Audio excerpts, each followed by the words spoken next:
Hi, it's Ilaya, and this is the glimpse of my life as an artist student. So, this is a midterms dump vlog. Ano lang, just to document kung ano mga happenings nun. I did vlog all throughout kasi about phone sa exams. Pero, ayun, I just vlog in between kung ano mga ganap. So, hope you enjoy.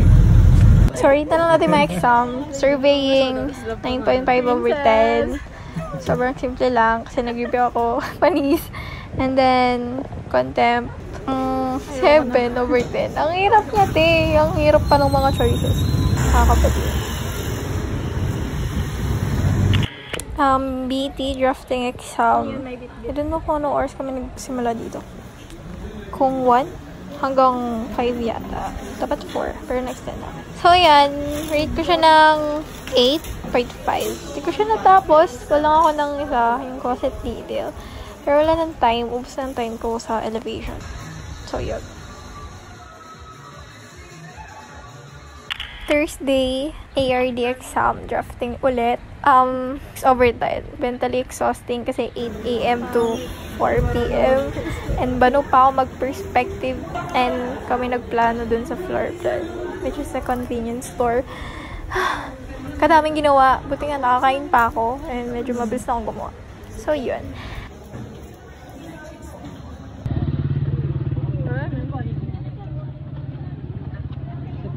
Uy! Wala naman next school year magkaklase tayo. Kasalanan ko pong umiwalay kang dati. Wala na slot! Naubusan na ako slot sa A. So, this one, ethics exam. Siguro, 7/10. Kasi ang daming items and nagsawa na ako mag-review. Pili ko walang pumapasok sa utak ko. Pero good thing, sabi lang ni ma'am, do your best. So, ginawa ko lang yung best ko, text. Ano pa ang release nyo? Ano? Anong tawag doon? Yung madami. Yung app. Expansion? Oo. Review ka na. Review check.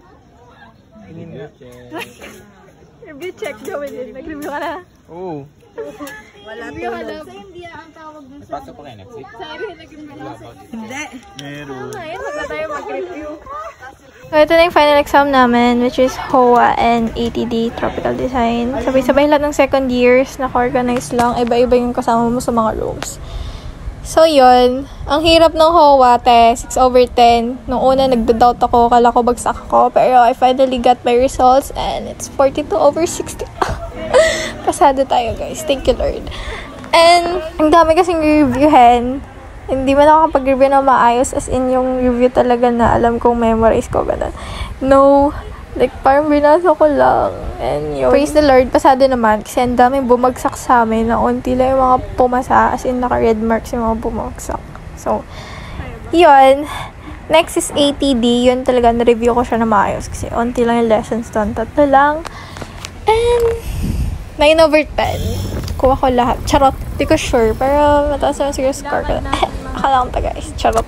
Anyways, that's it for the vlog. Hope you enjoy. Mga kadaldalag ko lang. Anyways, thank you for watching, I guess. Bye!